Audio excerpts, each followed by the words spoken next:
All right, perfect. All right, so let's see. Okay, let's get started. All right. Okay. Hello, KCITY residents. So, welcome to Pream Radio, podcast by KCITY. So, Pream Radio is a pioneer podcast for the Discord K-pop community to be able to talk about what's happening in K-pop in a format that we believe has never ever been done before. So, just to be clear, all opinions and views are our own, and no harm intended for the respective artists, management, companies, and the beloved K-pop fans. So, my name is Godwin. As you know, I am your Pream Radio host. So we have a very special guest with us today. She's known on YouTube as Preeta XYZ, singer slash cover artist, K-pop content creator on YouTube with over 130,000 subscribers. Say hi. Hi, everyone. Thank you so much for inviting me to your radio slash podcast. I'm really excited to be able to chat with you guys. All right, perfect. So I'll do a little introduction and then we'll jump right in. So Preeta was born in Nepal, but now is living in the U.S. Recent grad from Princeton and was a neuroscience student. Right. Anything else that you wanted to kind of add before that? No, I think that's pretty accurate. Yep, I'm just working now. Perfect. All right. Today we're going to dive deeper into, how to become and maintain, being a K-pop content creator. And we're going to also talk about some, favorites here and there, and then how to balance basically YouTube and, daily life.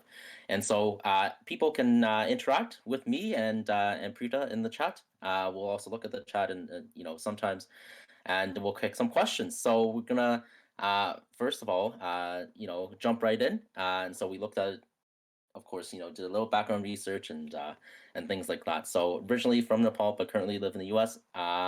So when did you come over to North America? I was 2.5, so I was like super young. I have like no memories of um, actually being born or like growing up initially in Nepal. My first memory that I ever like I can recall back to is the taxi ride to our first apartment when we moved to the United States. I have like a really clear vision of the taxi drivers. I don't know what kind of cap it is, but it's like one of those like Burberry style. I don't know what the pattern on Burberry is called, but like that pattern, That it's like thing. Okay. Okay. a golf cap. He was wearing that. So that's my first memory. So yeah. That's interesting. I mean, you think about, I guess, kind of back then, that was, basically pre-ride sharing days where it's like, oh, you have to, take a cab, right? Uh, Yeah. to places, which is very, very, very interesting. And of course, I guess, consider yourself pretty much, I guess, American these days, right? I mean, you spent Yeah, most of your time yeah. here, right? Yeah, like I grew up here, so the only memories I really have are of America. And I don't know, I think like schooling systems and Um, another thing that I feel like is really important, I do speak Nepali at home, but because the only people I really speak Nepali with are my parents, I don't know like slang or like how to talk to people my age in Nepali. So I always sound really uncomfortable if I do end up meeting someone who is Nepali that's around my age.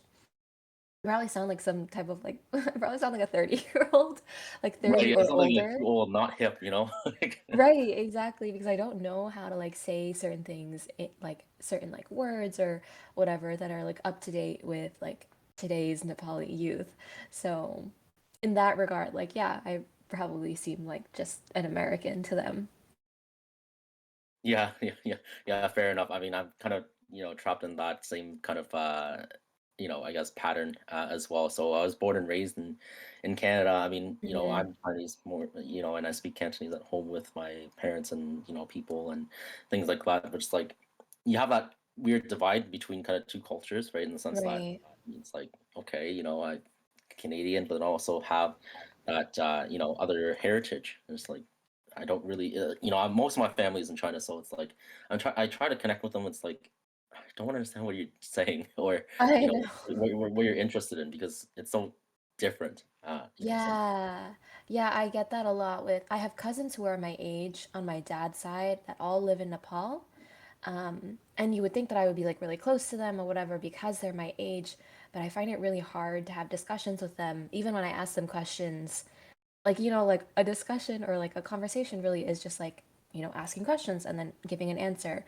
But like even when I'm doing that, I find it very difficult because like our worlds are just they're like daily lives are just so different from mine and their interests are just so different from mine that oftentimes we don't really have like long conversations. So, Yeah, yeah. it's more like, hey, how's it going? Good, Exactly. you? Yeah, I'm good It's too. the All right, exact done. same conversation every single time I talk to them. Yeah, yeah, that feeling, for sure.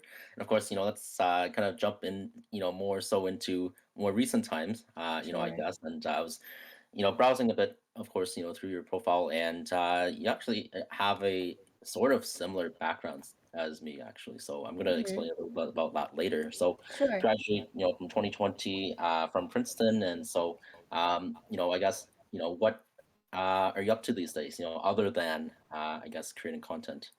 Yeah. So I'm working right now. I work for a health tech company because initially when I graduated from Princeton, the plan was to go to medical school, but it's on pause for right now as I sort of gather more experience and kind of improve my application. So that's the goal, is that I'll improve my application within the next couple of years and then apply to medical school again. So I'm currently in that boat right now where I'm trying to get more experience. I don't know how many people are familiar with like the American medical school application timeline, but after 4 years of undergrad where you don't major in anything like medicine related, you have to do like some other major, and it doesn't matter what other major you choose. I chose neuroscience because it was something I was interested in and also was like relevant to medicine. But yeah, you do 4 years of undergrad and then you have to apply to medical school, do another 4 years of medical school, and then only then do you actually become a doctor. So I'm in that period where I need to apply to medical school and get accepted.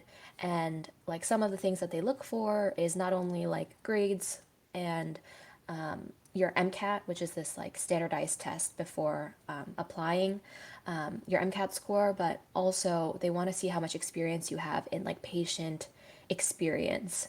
So they want you to get shadowing experience where you follow around a doctor for a little while, or you work as a scribe where you take down notes for a doctor or something like that. So that's what I'm trying to accrue over the next couple of years before reapplying. So yeah, those are the two things that I'm focused on right now, just work and my medical school application. Otherwise, also tuning in to lots of K-pop because I have so much free time now as opposed to when I was an undergrad. Fair enough. I feel Yeah. like I'm so much more involved in K-pop now. Probably like back to like when I was in high school, how involved I was. Right. Yeah. No, fair enough. I mean, school can take a lot of time, right, and kind of Yeah. a lot of bandwidth. And I guess I'll reveal my similar background. So I used to be a pre-med as well, up Oh, here in okay. Canada. So yeah, I remember going through. I remember writing the MCAT when they first expanded it, or basically doubled the length of the test. So Really? I never saw the 3.5 hours or whatever. I only knew the 7.5 hour test. So yeah, that Oh was a my pain goodness. to go Yeah. through. But, yeah, cut long story short, I was placed on the final waiting list at the University of Toronto. So that was how close I was Oh to making it in. man. Yeah. So And like basically, Canada's even harder than the US. it's ultra competitive up here, just Oh because my God. not only is it kind of there's still a huge amount of competition, but it's also because there are so few medical schools up here Right. as well, Yeah. right? So that's why like literally like baseline is like everyone comes in with a near 4.0 GPA to begin with, right? Before Yo. people even just look at your application, I right? would So not get accepted in Canada. fair So enough. I thank mean, the God U.S. I'm is not in kind of Canada. yeah. There's a lot more schools in the U.S. So there's lots of different possibilities, Right. for Yeah, yeah, sure. yeah. But my transition was because after applying a couple times, not making it in, my Mhm. pivot or my career transition was really into the health tech space actually. So that's why it's Oh. very interesting. I'm currently in pharmacy school at the University of Toronto.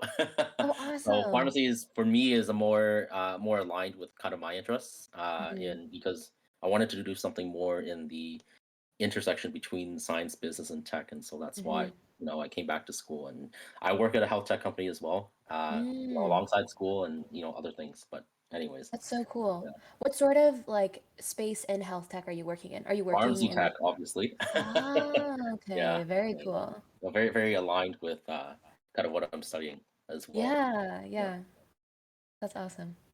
Very, very cool. Yeah, and yeah, we have a couple more medical school application applicants in the chat as well, and people are always shocked, I think, about the North American way of Oh my doing God, I professional school know. because literally, like, look at people from Europe and Asia and other places. Like you, after graduating high school, you just go go be a doctor. Right, Yeah, right, exactly. Like that, it makes sense.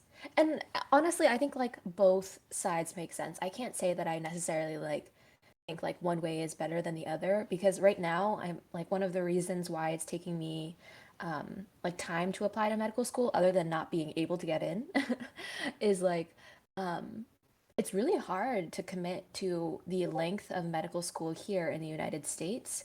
You accrue so much debt. And so it's like, oh my God, am I making the right choice by like going to medical school? And like the activities that you need to take part in or participate in before you apply, oftentimes you have to commit a lot of money or a lot of time to them. And it's really scary, like committing so much time to applying to medical, just applying to medical school. You know what I mean? yeah. People oftentimes work for like minimum wage here, or like sometimes no wage at all. And it's like, yo, like I just graduated school. Like I don't want to just not be making money and then spend 4 years accruing like $500,000 in debt. Yeah, And something massive, then, and this is US dollars, by the way, for people out right, there. right, like a ton of money. And then work for another 3 years at minimum wage for like 80 hours. Residency, You yeah. can't be making money on the side of that. So it's like, oh my God, you're literally committing to like 10 to 11 years of not making any like gains in Yeah, money. you're You're literally just just, in the red, like up exactly. into your 30s. Like it's just, yeah, Exactly. it's insane. Exactly. So yeah, I like in that regard, sometimes it's like, oh, like you need more time. I understand that like you would need to do undergrad before you choose to commit to medical school because that is a huge amount of money that you are committing to paying off for the rest of your life. And like, God forbid, you go to medical school and you decide it's not worth it. You have That's accrued the worst. like I two know hundred people who thousand did that. dollars in debt. I know people who did that. It's the worst feeling in the world, honestly. Oh my God, exactly. So in that regard, like I get it. And then on the other hand, like yeah, like if you're not accruing that much money, then yeah, like go directly from high school into medicine. If you don't like it, you can always, either complete your degree and move on to another field or whatever it is that is another option for you. Perfect. Yeah, and this has been super fascinating. I know we could probably take this angle for hours on end, but we're gonna transition over to the K-pop side of things. Sounds good. Um, but no worries. So looking at yeah, first of all, I think we have a lot of fans in the chat too. Been following your YouTube journey for quite a while.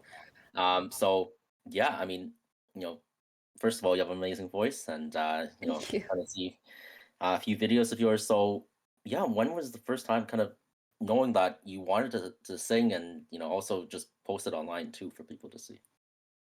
It started when I was 12, I think. I remember exactly the moment that I had a friend who was like, "You should make a YouTube channel." And I think we had a discussion about like, would my parents let me? And she was like, "Yeah, my parents let me." So I was like, "Okay, I'll make one then." So we were in her house and we made my YouTube channel, but it's not this one. It was Oh, like another one. just Okay. it was like a regular YouTube channel. It just had my name on it. And I was like 12. I had never discovered K-pop at that point too, so there was no way I would have made this one. Um, and I just posted like I don't remember what cover it was, but I posted like two or three around that time when I first created it. And like at that time, there was no like like video editing things. I mean, they probably did exist, but obviously they were for people that were like actually much older and like into it at least, a semi-professional level. It wasn't as accessible as like it being on your MacBook and you can just use iMovie or whatever. Right. So, um, Yeah, I just posted like a video of me singing with no editing or anything like that. And I like really began to learn that I could sing around that same time. So this happened in fifth grade, which was maybe a year before then. I was in choir. My elementary school required everyone to be in choir, and my friends happened to really like singing as well. And so they went to audition for a solo part in one of our choir songs. I don't remember what it was, but I also went to audition with them, and I think at that time, like I realized, oh, like I kind of sound kind of good. I didn't get the solo part. My friend got the solo part, Okay. but like I guess the competition was so fierce that my choir teacher came to me and was like, "Hey, like I really wanted you to get the solo part, and I'm sorry that I couldn't give it to you. So why don't we do something for our talent show or whatever?" And so we prepared something together. And then since then, I've been singing. But I also have a really musical like mom. Like she sings a lot as well. She sings a lot of like Indian, Nepali songs. So in a kind of different genre, but she's always singing around the house too. So I kind of got it from her. Very, very cool. Yeah, no, I mean, kind of, very similar in the sense. I mean, for me, it was more church choir than anything else, but Hmm. that was it, and karaoke experience. Yeah. So nothing too Yeah. too formalized, I guess. And so, I mean, yeah, I mean, you kind of discovered your talent, right? Kind of by doing it. And have you ever entertained the thought of actually becoming a professional singer, or is this something that's just always been more of a hobby?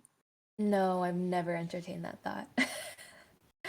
I've never thought about it as a career because I don't think I'm like that good. And I don't mean this to be like humble or anything, but like there's a lot like there's more to being a singer than just being like having a pleasant voice, you know what I mean? So I'll accept that I have a voice that's pleasant to listen to, but anything farther than that, like a lot of the technicalities, I don't have a really large range that I can sing in. My voice isn't particularly agile, so I don't complete riffs and runs very well. I don't have like a super musical ear, like I'm not some type of like musical prodigy either. So just generally, like it didn't make sense to like go down that route, knowing how impractical pursuing music as a career is here. It was like if I'm not in some way some type of like musical genius, musical prodigy, or like have some type of quality that is particularly um, beneficial to being a singer, then like I don't think it's worth it. Like there's so many people that have pleasant voices to listen to, you know what I mean? So Yeah, I that's never true. entertained that. I was like, I don't think I'm going to do it for a career. And I had a lot of like I had some extra time when I was in high school, and so that's when I like started playing around with GarageBand and started editing, and then it kind of just stemmed from there that I was doing it as a hobby.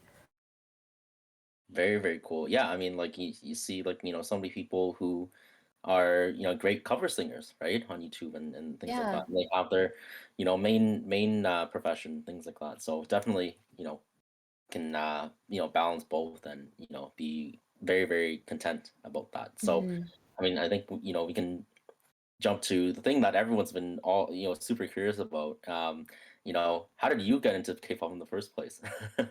How did that happen? I got into K-pop when this was in eighth grade. So I was 14 at the time. And this is so embarrassing.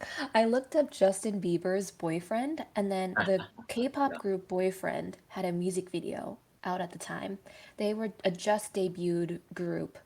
Um, and that popped up. So I clicked on it because the thumbnail for that video, it was called Boyfriend. Yeah. Well, Yeah, yeah, yeah, yeah. yeah, yeah, right, yeah. The song itself was called Boyfriend by Boyfriend. And the thumbnail for that video is like this like white little room. You know how K-pop videos back then were like It used to be always like this filmed in a all room? set overly setty, right? Like Yeah. set. Yeah. Super bright with like some type of like plastic or like glass backing, and they would dance on a platform. It was that. And they were like jumping in midair, and I was like, "Oh, this looks so cool. Like it's a bright music video, whatever." So I clicked on that and I really liked it. And I liked their other songs too. They only had like three at the time that I started liking them. So I played them on repeat on my iPod. Um, and then it kind of started from there and it just kind of snowballed from there. So started off with Boyfriend, and then I listened to Shiny, and then SNSD, Yes. and then FX, and then EXO. And as you can see, I was and I am an SM stan, so it just Let's kind of like go. snowballed Me from there. too. That's how I started. I mean, SNSD was my first video because Okay. my friend, this is back in high school too. So my friend was like, I don't know, just showing me these videos. I'm like, what is going on? I have no idea what's going on, but it's Right. catchy, right? And then you kind of Right. go on, and SNSD led to Super Junior, and then Shiny, and then FX, and then EXO, and et cetera, right? Yeah. You kind of fall into that, and I mean, even now for me, it's like you know, Red Velvet is my favorite group now, and then there's Oh, yeah. aespa and then NCT. Like like I'm just trapped in this kind of universe. Or That's sorry, what I Kwangya. was There you go. thinking. That's what I was thinking. So recently, like, S-Fest come out and like when they initially debuted, I was like, "Oh yeah, they're like super good, whatever." I'm an SM stan, so obviously I'm gonna find the music good. So, I wasn't shocked that I liked Black Mamba, and then Next Level came out and I was like, "Oh, I'm an SM stan." Like I love Next Level and I was like, I will never be able to escape an SM group without like getting really invested in them. And I'm not like super invested in aespa just yet. I also really like Red Velvet. They're also my favorite girl group. And I think it's gonna stay that way probably, but like I didn't expect to get this invested in aespa, but unfortunately that Yeah. is the hold that SM has on me. Well, fair enough. I mean, a lot of people kind of dislike the, I guess, disjointedness of some of the songs. I'm like, this is so different and so cool, Yeah, right? When you take a song like Next Level, it's like it's literally like a mashup of songs. It's like, kind of previous songs and things like that. It's yeah. pretty. I think it definitely exaggerates like what K-pop has already been doing anyways. So, it's not like something completely new. There's a lot of songs that just randomly change up and you're like, this beat is not in any way, shape, or form similar to the one that was playing beforehand. Although, like, maybe there were more similarities than there were with Next Level. I think Next Level just changed multiple times, and so that was particularly like jarring. But like, if we bring it back to like 2013, it's really reminiscent of I Got a Boy, I would say. Yes, So I it Got a doesn't Boy feel is that that that kind of weird. song. Yeah, yeah, yeah. Hmm. It's not weird at all. It's basically the SM style, I guess. Yeah. Yeah, yeah, yeah. And I'm not a huge fan of Savage in terms of like the music generally, but because a lot of it's rap and Yeah, for it I is think pretty rap heavy. That is true. yeah, and I was thinking about this like earlier. I was like, why do I like SM groups so much?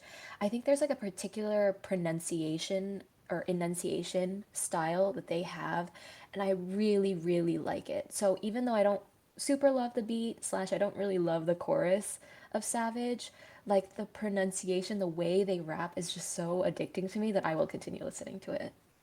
Yeah, fair enough. And I mean, that bridge is amazing. I'm just Oh gonna my throw God, it yeah, out of there. course. SM bridges are always good. Yes, top tier vocalist always. Yep, yep. Perfect. So we've kind of gone through, a history of getting started with the genre. So Mhm. yeah, I mean, what are the top 5 songs that are on your playlist right now? Are you currently listening to? I have been listening to a lot of aespa lately, Yeah. and also a lot of Stacy. So I've been listening to a lot of girl groups recently. So I would say it would be ASAP, Mm-hmm. Next Please. Level, Yeah. yeah, no, Loco by ITZY. Also, Oh, local, nice. yeah, I really like Loco. And then off of aespa's new album, I would say it's Lucid Dream and Iconic. I really like Oh those songs yeah, yeah. too. Lucid Dream especially. That one's a Yeah. great, great, great B-side. Yeah. Yeah, so those are the things that I've been listening to like over the past month, I think I would say a lot. Nice, nice, nice. Very cool. Yeah, I mean, I don't know, like you think about kind of how the genres kind of evolved, right? And then now there's so many, I think, great girl groups that are coming out like all at the same time. It's like I can't Hmm. keep up now, I right? know.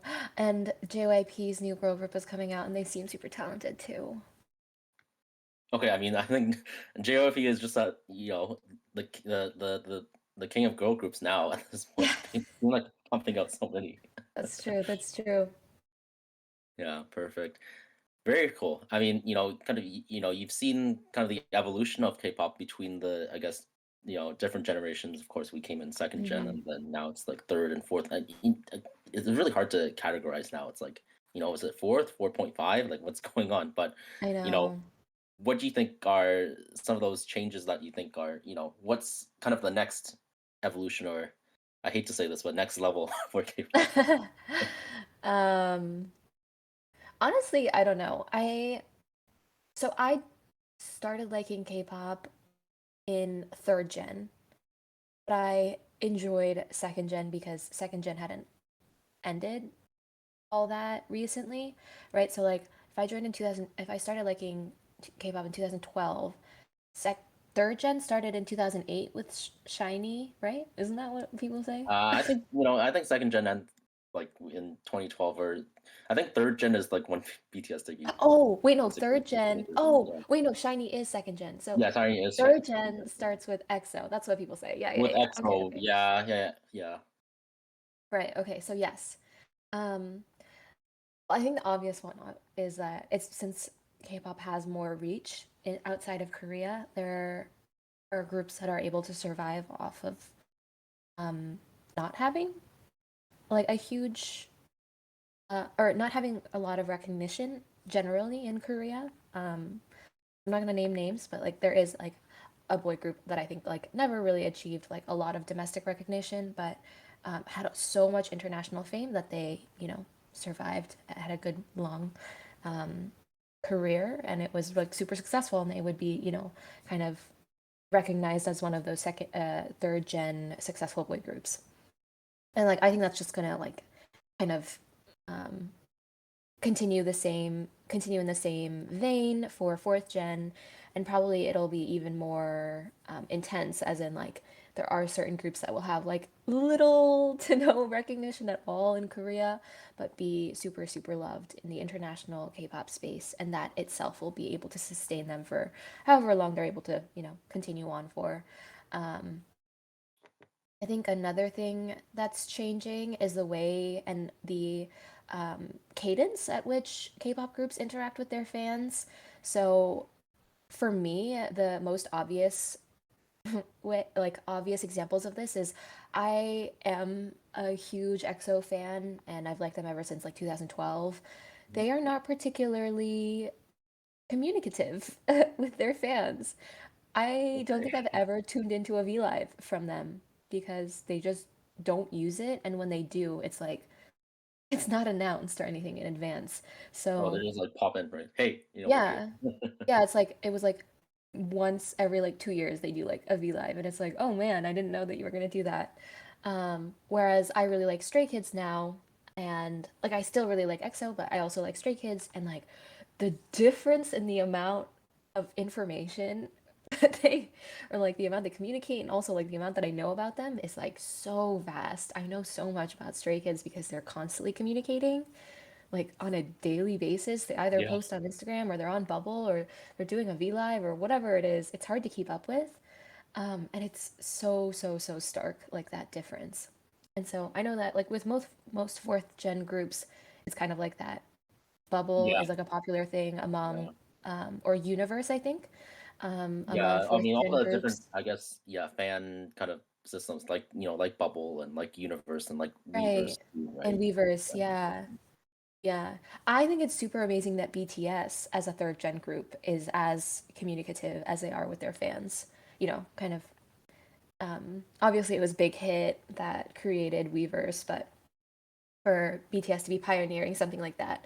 Because I think Bubble came off of Weverse, if I'm correct, or maybe it was I don't remember they when were developed SM, I don't simultaneously. remember when SM kind of made that decision to make Bubble, but yeah, kind of around the same time, I think. Yeah. Yeah, so it's super cool to see like BTS being so like involved with their fan community.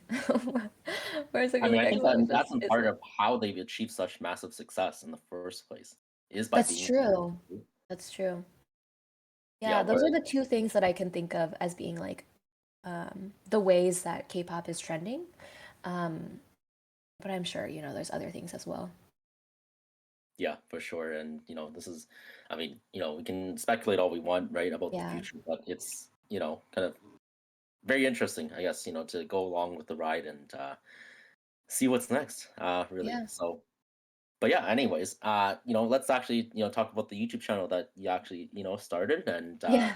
under your your your current situation. So I think, your first upload was a music video reaction to Shiny's Everybody. I think this was back in 2013, right? A long time ago. Yeah. Right? Before kind of, reacting to K-pop MVs was kind of a big thing, right? It's like, Yeah, oh my God, if you look at the oh, quality of that video, it's so crappy. But I well, yeah, I left it mean, up. everyone gets started somewhere. Yeah, exactly. I left it up because I think it's like a fun memory of like what reaction videos used to look like. Um, yeah, I started my YouTube channel for that purpose. Like I started because I wanted to do reaction videos because I was heavily inspired by, I don't know if you guys know, I don't think they've uploaded a lot recently, but Two Min Jink Jong Hee, Oh, yes, the Courtney OG and Shiny fans, the OG Jasmine. Shiny fans. Amazing, I Yeah, know. I loved their reactions and I was so excited about it. This was, again, maybe it was back in 2013, maybe it was in like 2014. Um, but like at that time, K-pop was not popular in America. I could not talk about it with my friends. And so like it was so like the appeal of reaction videos is that like when you aren't able to enjoy certain things and get that like validation or like the reaction that you're looking for from your friends, you search for it online, right? And so you find it in YouTubers who are reacting to the videos that you like and they react in exactly the way that you want them to. You see that excitement that you felt and that's the appeal of reaction videos. And so I wanted to do that as well. Like, one, I wanted to be the one that was sharing my reactions. And two, I also wanted to share it to more people so that like other people could feel comforted, I guess, in like that shared experience. So that's why I started. And then like I didn't think anyone wanted to listen to my K-pop covers. One, because I didn't have any type of like editing software nor a mic at that time. So there wasn't really like anything fancy that I could do. And like I wasn't Korean, so like why would I be singing in Korean if I'm not Korean, you know? Yeah. Um but like as I continued listening to K-pop and then starting to watch K-dramas, I just like picked up Korean kind of naturally. And then um I don't even know like what triggered me to make it, but I made a cover of some EXO song, and people told me that my pronunciation was pretty good. And so from then, I was like, oh, okay, maybe people would listen to me singing in Korean and singing K-pop songs. And so then this was a while later, but then I bought a mic. I got a MacBook because I was starting college in like a year's time or something like that. And so I had GarageBand and I had a mic, and that's when I created or I recorded my EXO Monster cover, and that's when like things really took off. That was the summer after I graduated high school. Yeah. Very, very cool. Yeah, I mean, like, it's like, at that time, I mean, kind of even starting the YouTube channel, even seeing the monster cover blow up. I mean, what was your, friends and family's reaction to, kind of you doing this YouTube thing? No one really knew until I made my EXO Monster cover because again, like people didn't really like K-pop at that time. Not only like my friends, but also my family wasn't particularly interested in K-pop. My mom's like, Indian music is the best, which she's not wrong about. And so she's like, Yeah. why are you listening to anything that's not Indian music?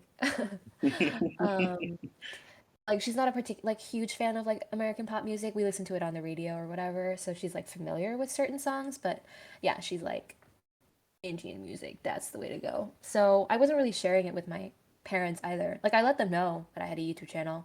I'm a good Right. daughter. I let them know They, that they, I'm on they the they internet. exist. There you go.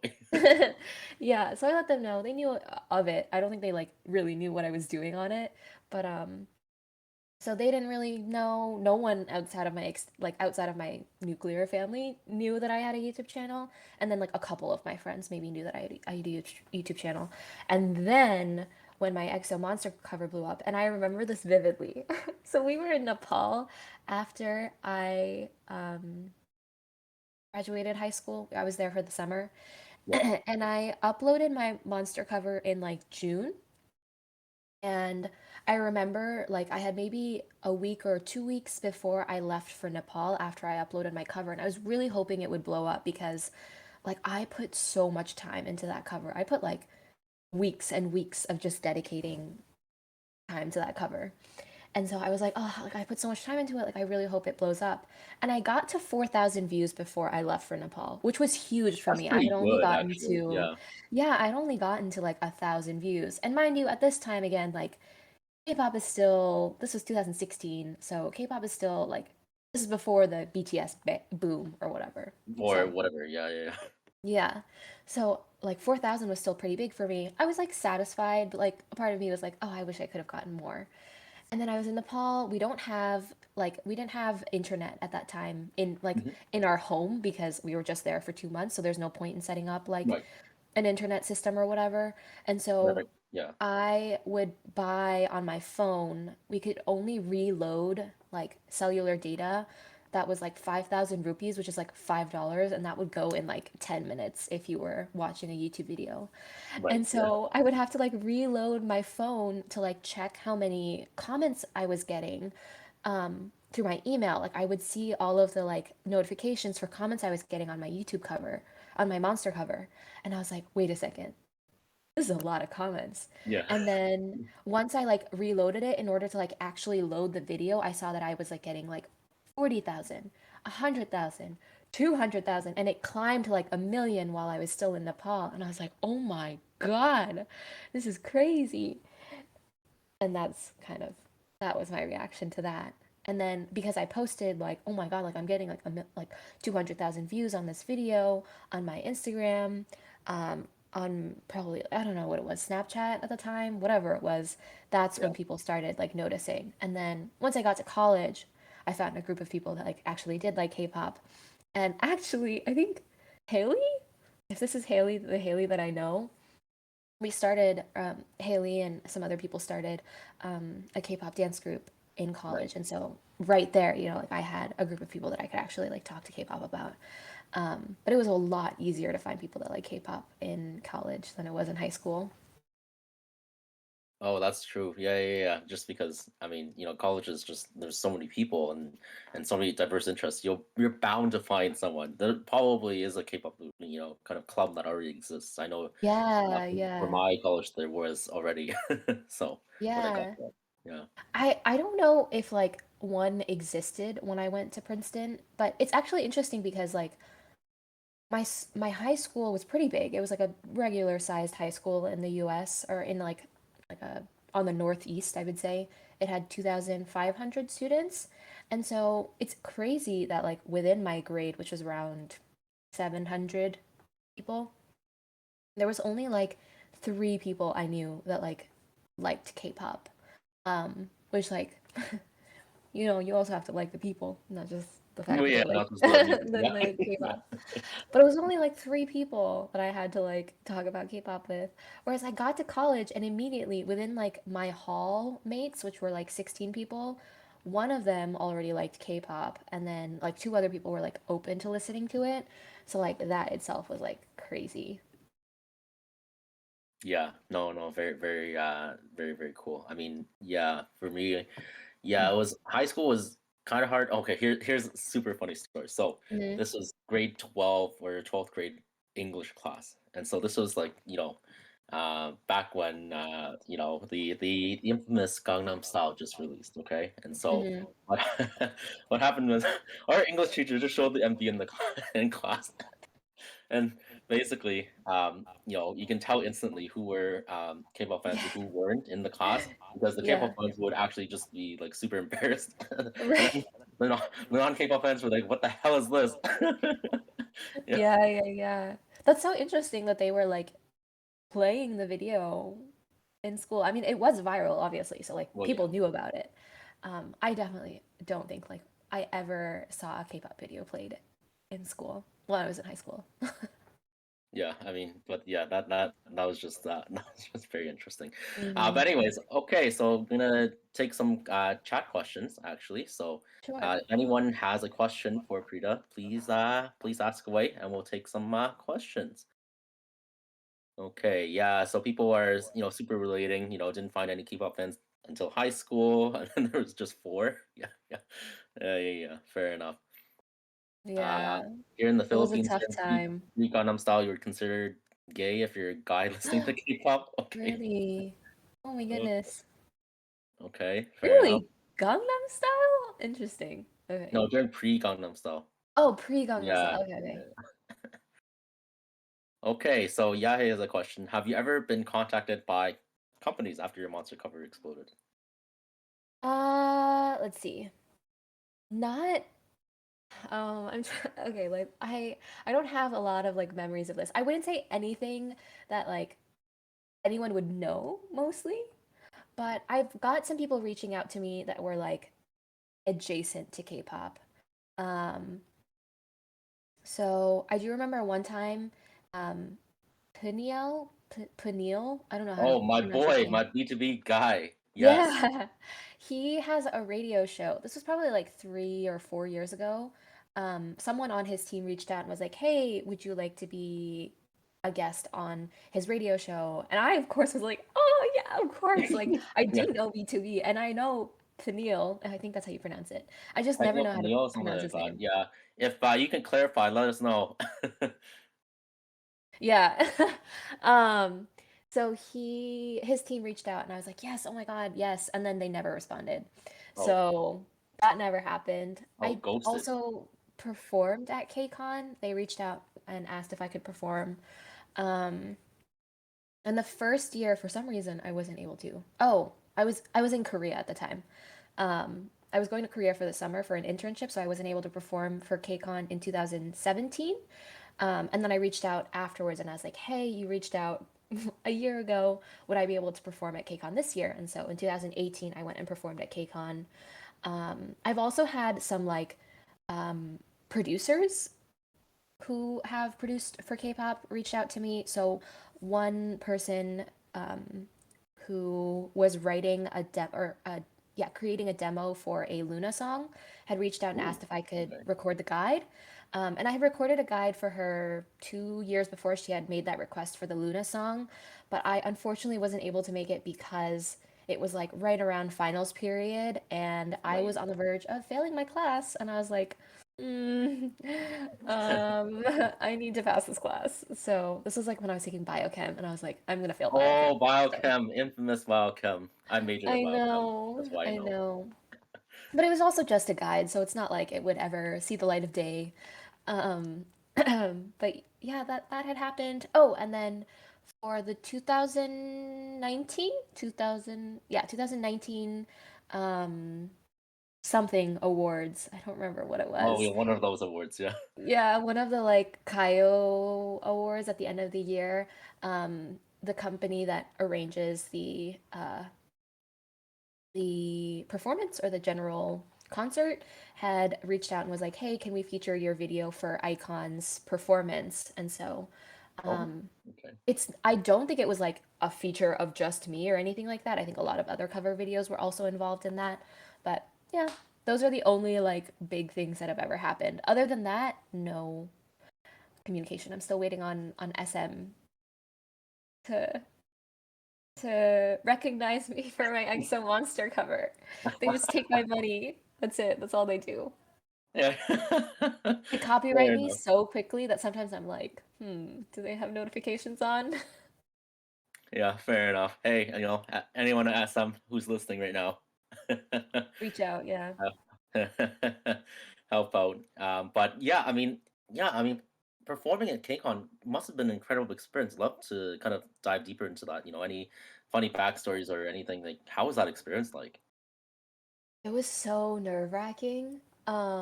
It was my first time performing on such a large venue.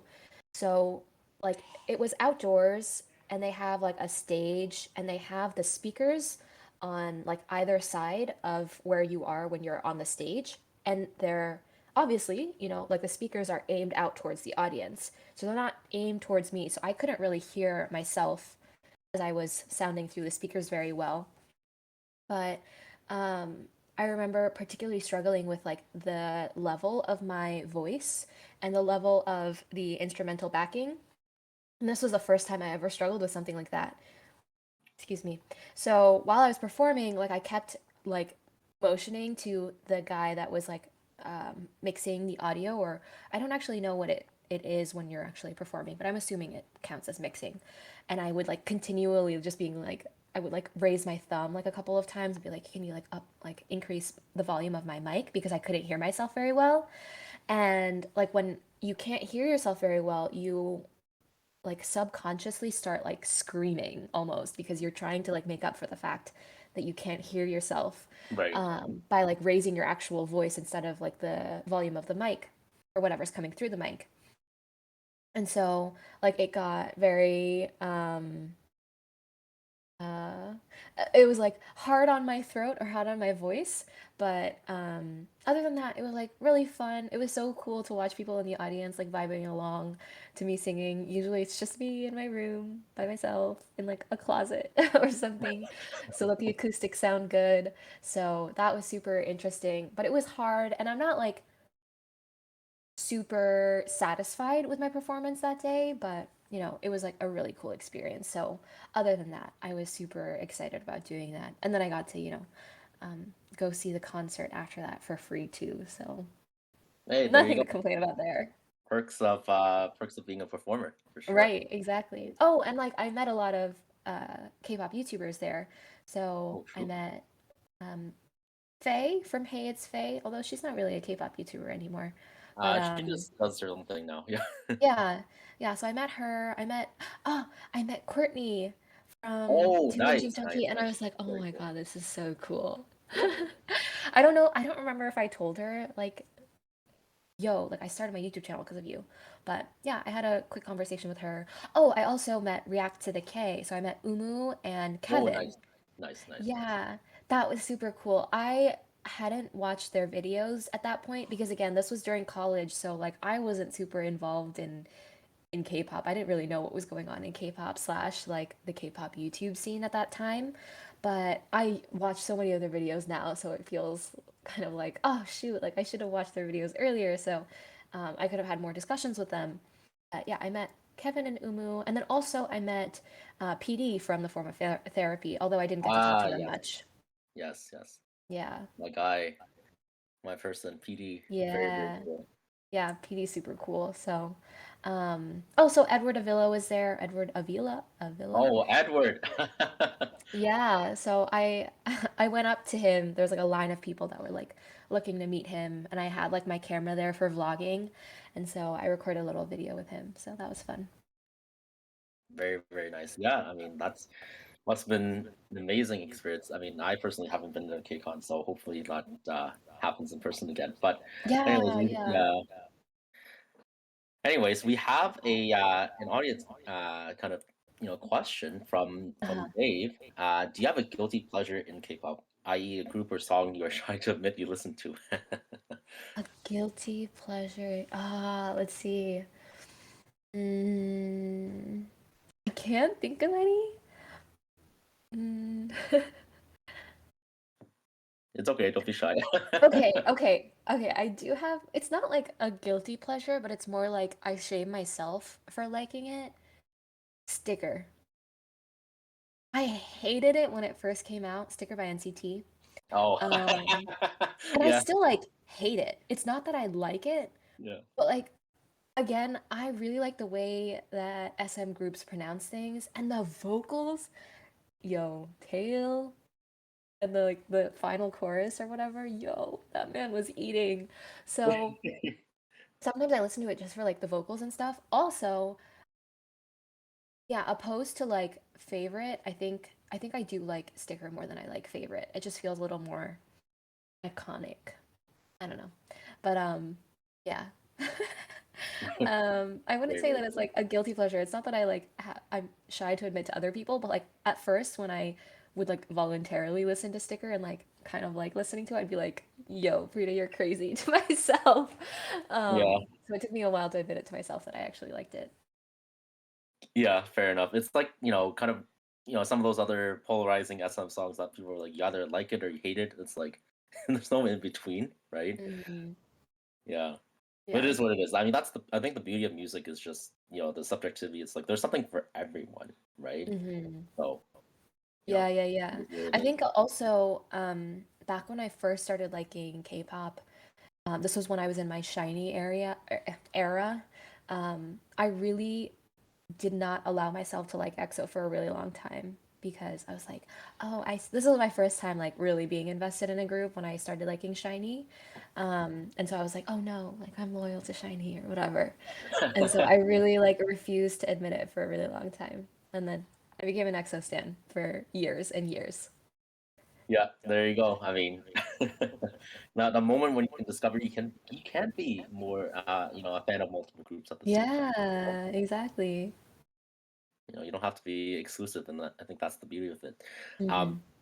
yeah, so I guess another cool kind of anecdote or story is that so you went visited Seoul back in 2017, and you actually met Card and G Friend at Music Bank. So Oh, what was that yeah. like? Oh my God, that was such a cool experience. So, my professor in Korean, she has connections to a music bank PD, Oh, which is so cool. So I remember actually while I was in Korean during the semester in 2016 to 2017, she was like, "Yo, you're going to Korea? Like, I know a music bank PD. Like, I can get you into a music show. Like, hit me up once you go there." And so her name is Yoon 선생님.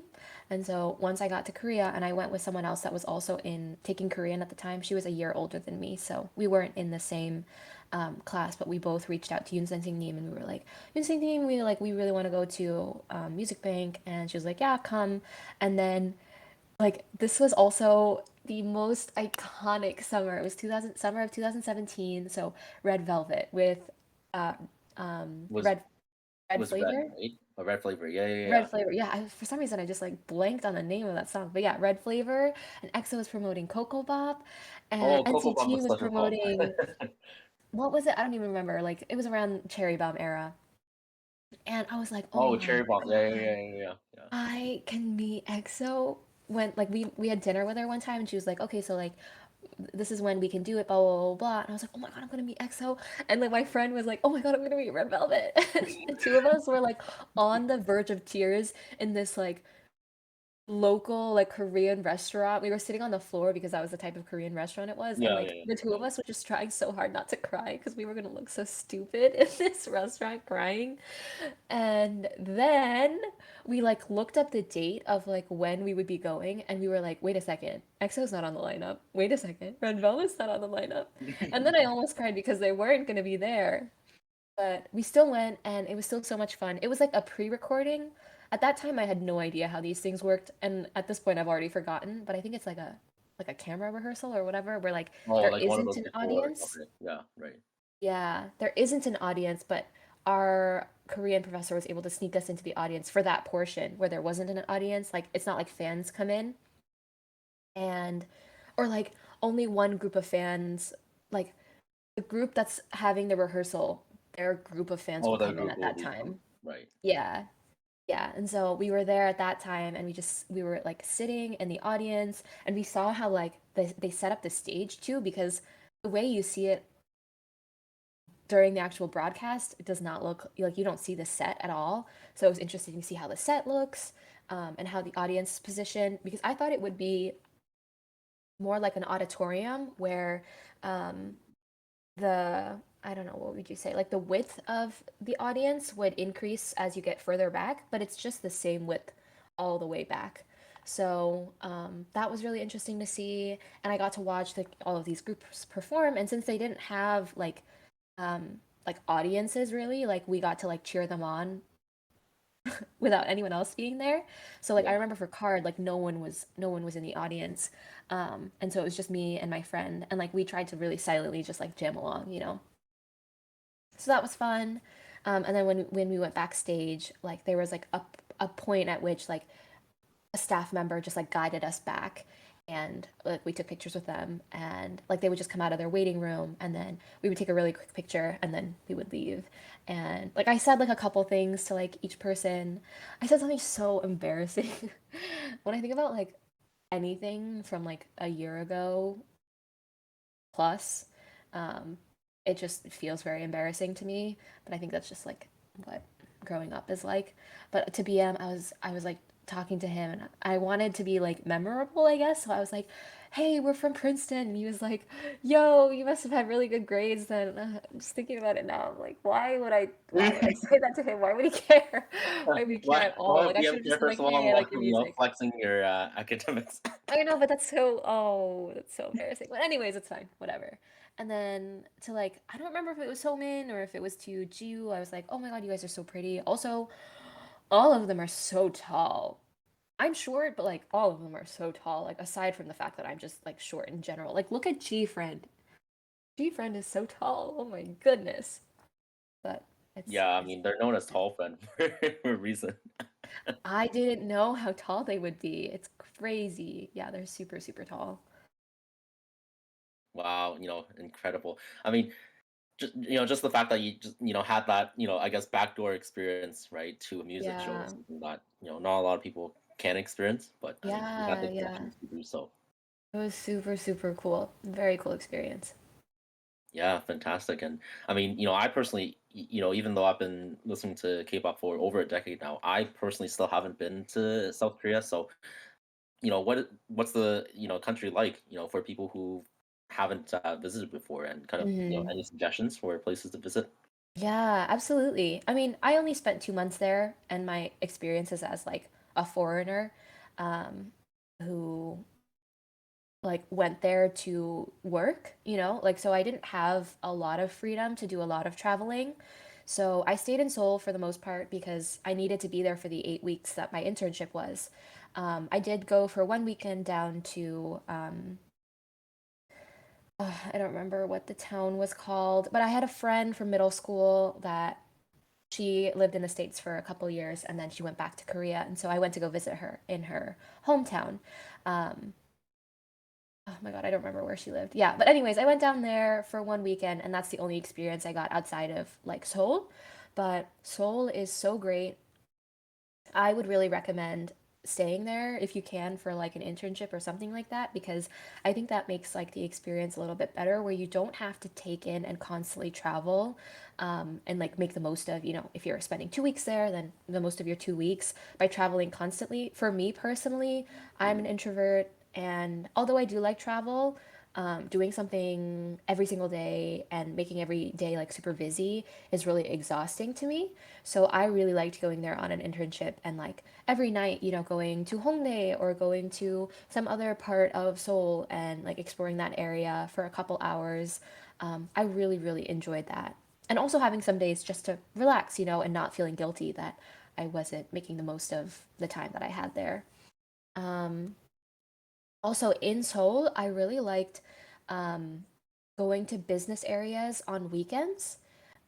So this is, I guess, like a pro tip sort of where um, I don't know if like everyone knows of like Gangnam. Gangnam is like this like really like rich area. It's a business area, as far as I know at least. Well, And yeah, when that's I went basically what there, the song is about. So, yeah, yeah. exactly.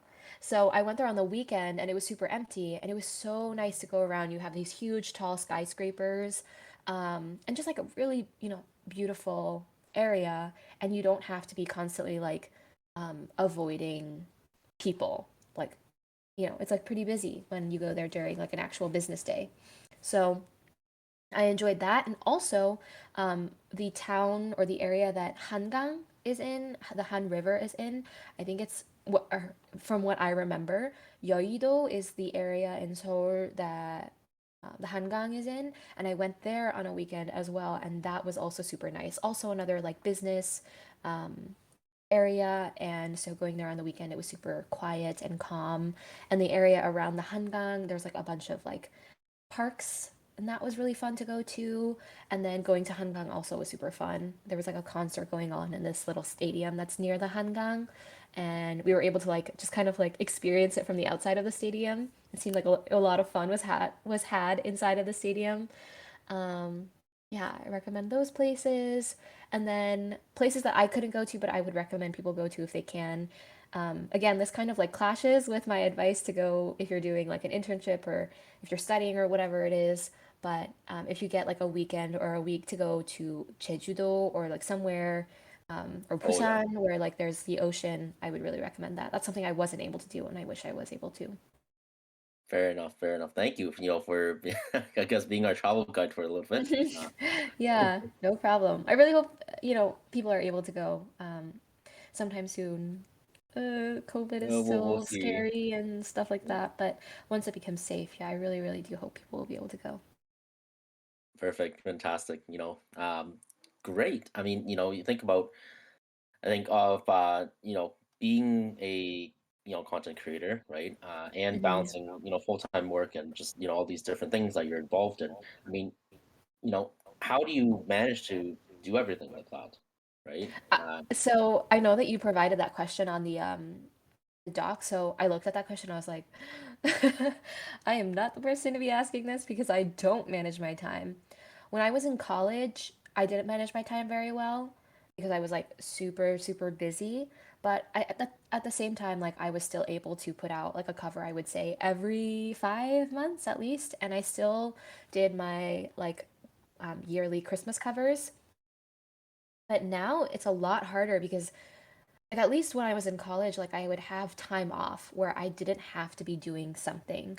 So, particularly during Christmas break, I would always have some time where I wasn't doing something else, and I could spend that time working on covers.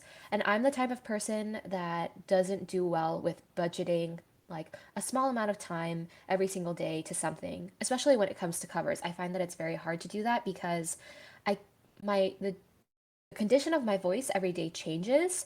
Um, and like little small things like how far away I'm standing from my mic, those things like you can't.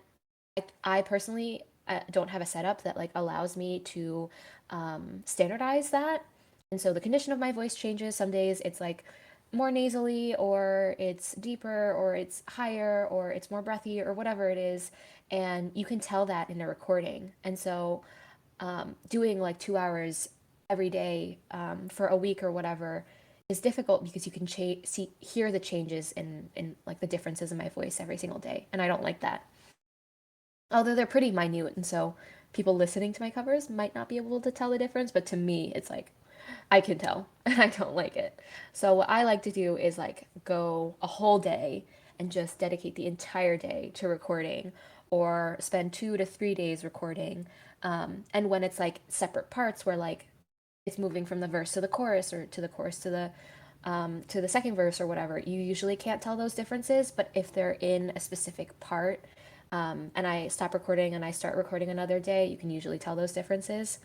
So for that reason, I'm not good at managing my time because I often don't have 3, 4 days that I can just dedicate to recording anymore. I work every single day. I don't have those kinds of like vacations. And on the weekends, like I'm doing the things that I couldn't do during the week. So I have volunteering, or I'm going shopping, or I'm hanging out with my friends. Um, like I don't have a lot of time, and so I haven't been managing my time very well. But I would recommend, if you can, setting aside um, those like 2 hours every single day if you're working on content that allows you to, just do a little bit every single day.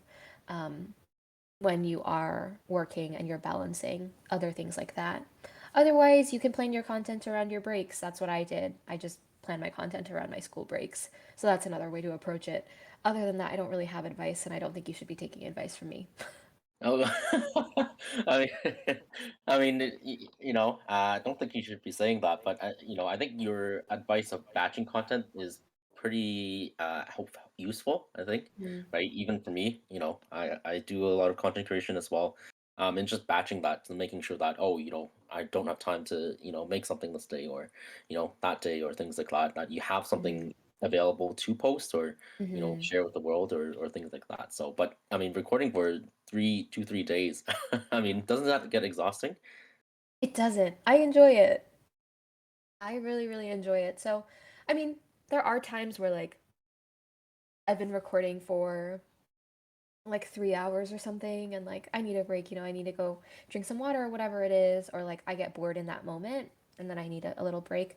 But I'm so excited about like producing another video. Like I'm so excited about the final product that like like I'm motivated to continue working on it. So, and I assume, like that's the case for anyone else. It's like you're proud of the amount of work that you've put in to the final products. You're willing to put in, tons of hours into it.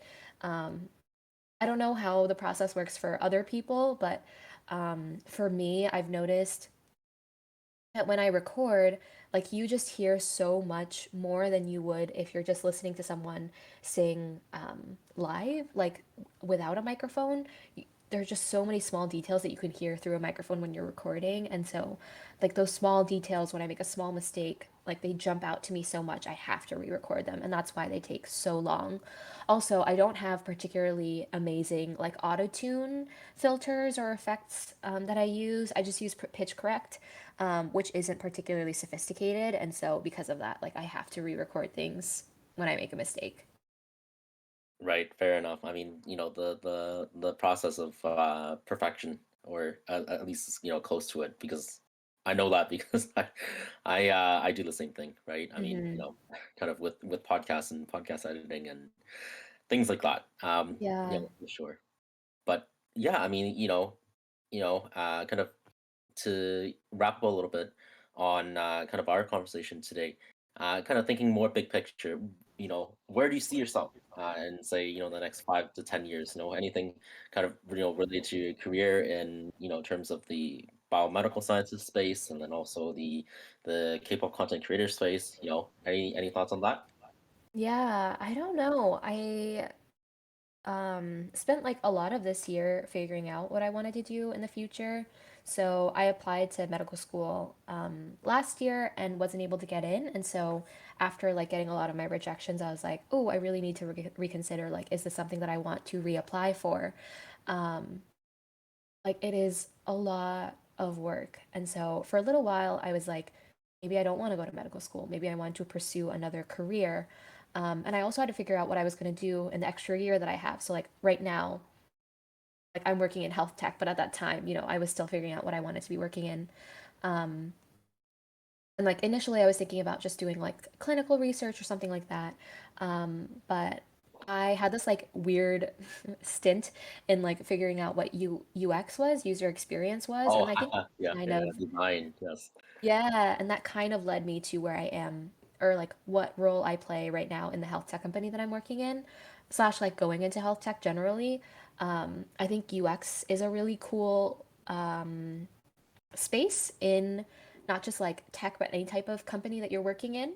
And it really interests me, but because I have so little experience, like the concepts they use in UX are so specific to UX, and you often don't have um, I don't think it's large enough that like large universities often have majors or whatever dedicated to user experience or teaching you the concepts in user experience. As far as I know, I might be incorrect because I'm looking at this kind of retrospectively, right? So maybe there were things at Princeton that could have taught me the concepts in UX, but from what I'm seeing, there wasn't a lot of that. And so to go and, dedicate myself to then going into UX would mean signing up for a boot camp or something like that. And I was like, I don't want to dedicate myself to something that I don't know that I want. Um, I don't want to spend money on something that I don't know that I want to do for the rest of my life. If like I'm already doing that with medical school. So yeah, ventured into health tech and I enjoy it. I enjoy moving into a sort of like tech related space, considering some business practices as well, stuff like that. It's really cool. But I think I do want to go to medical school still. So I'll be working on my application. Hopefully within the next 5 years, I will have gotten into medical school, unless I have another change of heart. In terms of YouTube, no major changes. I want to continue what I've been doing so far. I really like making covers. Hopefully, I use GarageBand and Logic the most right now, but I'd like to maybe get some other and more sophisticated software under my belt. So maybe Adobe Audition or some other programs. I'd like to learn how to use those. So that's another goal in the next 5 years or so. The idea of maybe recording some guides for some K-pop songs would also be interesting. So I do sometimes get DMs from like just random people who I don't know if they're like just a Oh, SoundCloud producer or whatever, like people yeah. just make songs on SoundCloud, or like they actually do produce guides for K-pop groups. So maybe pursuing that and like even seeking them out on my own. Maybe that's something that I want to do. But um, yeah, those are current thoughts. I don't have any like big goals for my YouTube channel because I'm not really looking to make anything of it. I'm not looking to be a huge, super famous content creator. Like, I just do it because I really enjoy creating covers. Um, and like, it feels weird to like call my subscribers fans or whatever. Like, I also don't really like looking at it that way. Like, it's just I like creating this content, and there happens to be people that like watching or listening to it. And I'm happy to share when I have the time. But I don't look at it as like, oh, my fans are asking for this, like I need to give it to them or whatever. Like it's just me sharing what I can when I can, and that's kind of how I approach it. Very cool. I mean, yeah, in that way, it's a method of self-expression, Yeah, period, right? Yeah. yeah, exactly. Yeah, fair enough. I mean, you touched upon a lot of interesting points as well. Um, there's also a weird phase in my life where I wanted to learn how to code as well. So I Yeah. joined one of those coding boot camps. I was like, Uh-huh. I took Intro to Python. I'm like, this is interesting, but I know I'm not going to be as good as someone who started coding when they're like 5 years old, right? For example, Yeah. so, like I'm Yeah. not going to be competitive, and that's not my strength really. And so, yeah, I mean, for medical school, I mean, all I could say is I wish you the very best of luck Thank with you so that much. process because I mean, I've gone through it twice, and it can be very not fun. Kind of a lot of that process, and you kind of experienced that and went through that. So if anything, happy to help out in any way with that. But yeah, I mean, I think that is probably going to be it for today. Awesome. I think we went a little bit over, but that was just really, very, very insightful and interesting conversations that we kind of, elaborate on. So really wanted to thank you, Preeta, for coming on Thank you and, so and much. trusting and trusting Yahi's random DM. Shout out to him on Twitter. So there you go. There's your 5 seconds of fame. No, I'm kidding. Um, you Yeah, know, thank you to Yahi for reaching out. This was super fun, and I hope I didn't bore everyone with talking about like med school and tech and my job too much. I know that this is a K-pop radio, so hopefully the other stuff is not too boring. Oh, no, no, no. I think, it's super interesting. Gives context really, right, as to kind of your Mm. whole self. I think that's super important. But yeah, no, I mean, for everyone else, that's it for this episode. Hope you enjoyed Pream Radio. We'll be back next month, which is literally like 3 days, with another episode. But we have a very exciting announcement soon, so stay tuned. Everyone's welcome to join us. The link to join is discord.gg/k-city. As usual, enjoy KCITY. Thanks, everyone.